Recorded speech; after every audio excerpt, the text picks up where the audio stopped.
محترم پیارے بھائیوں، ایک زمیندار صاحب کا انتقال ہوا۔ بعد انتقال ان کے اعزاء اقربا تجہیز و تکفین کے مراحل طے کر کے جنازے کو قبرستان لے جانے لگے۔ ابھی جنازہ راستے ہی میں تھا کہ کسی اجنبی نے آواز دی کہ روکو روکو روکو۔ جیسے ہی کسی کی آواز کانوں پہ پہنچی تو لوگوں نے جنازہ روک دیا۔ لوگ سمجھے کہ شاید مرحوم کا کوئی رشتہ دار ہے، دور و دراز سے آیا ہوا ہے، آخری دیدار کا خواہش مند ہے۔ جنازے کے قریب جیسے ہی وہ نوجوان آیا تو اس نے لوگوں سے اصرار کیا کہ میں بہت دور سے آیا ہوں،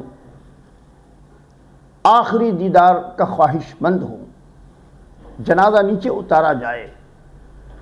لوگوں نے جنازے کو کندھے سے نیچے اتارا۔ اس نوجوان نے کفن چہرے پر سے ہٹایا اور جو بات کہی وہ بات میں آپ کے گوش گزار کرتا ہوں۔ امید ہے کہ آپ کی بھی آنکھیں اشک بار ہو جائے گی۔ اس نوجوان نے اس مرحوم کو مخاطب کر کے کہا، سیٹھ صاحب، آپ نے جو میری زمین دبائی ہے، کیا وہ زمین ساتھ لے جا رہے ہو یا اس کے صرف ڈاکومنٹس؟ بتائیے، جو زمین آپ نے میری ہڑپی ہے، جو ناجائز میری زمین پر قبضہ آپ نے کر رکھا ہے، وہ زمین ساتھ لے جا رہے ہو یا صرف اس کے ڈاکومنٹس؟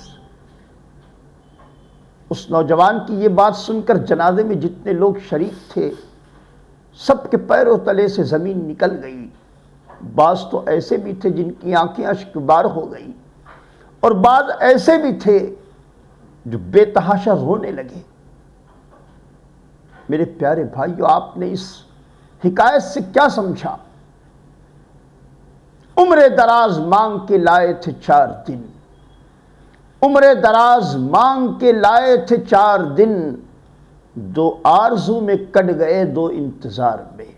محترم پیارے بھائیو، کون دنیا میں آیا ہے، جو بھی آیا ہے، وہ آتے ہی ایک سبق دنیا والوں کو پڑھاتا ہے، میں خالی ہاتھ آیا ہوں اور مجھے خالی ہاتھ ہی واپس جانا ہے۔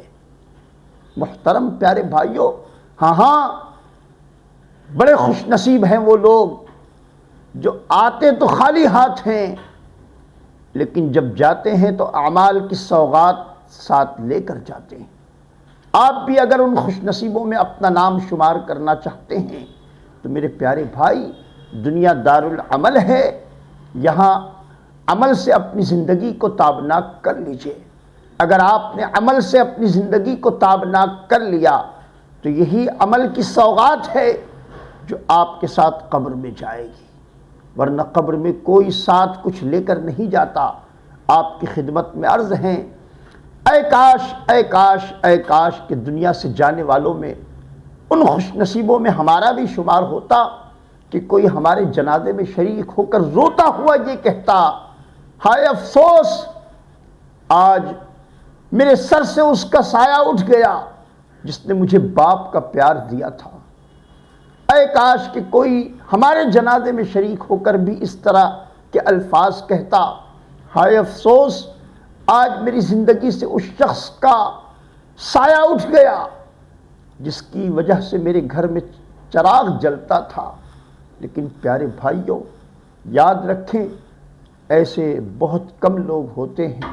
اے کاش کہ ان کم لوگوں میں پروردگار ہمارا بھی شمار فرما لے اور ہم بھی دنیا سے جائیں تو اس شان سے جائیں کہ لوگ ہمارے جنازے کو دیکھ کر یہ کہیں کہ یہی وہ خوش نصیب ہے جس نے نہ جانے کتنے لوگوں کو سکون کی زندگیاں عطا فرمائی، یہی وہ بندہ ہے کہ جس نے نہ جانے کتنی زندگیوں میں سکون کی لہر دوڑا دی، یہی وہ بندہ ہے کہ جس نے نہ جانے کتنی زندگی میں چہروں پر خوشیوں کی لہر دوڑا دی۔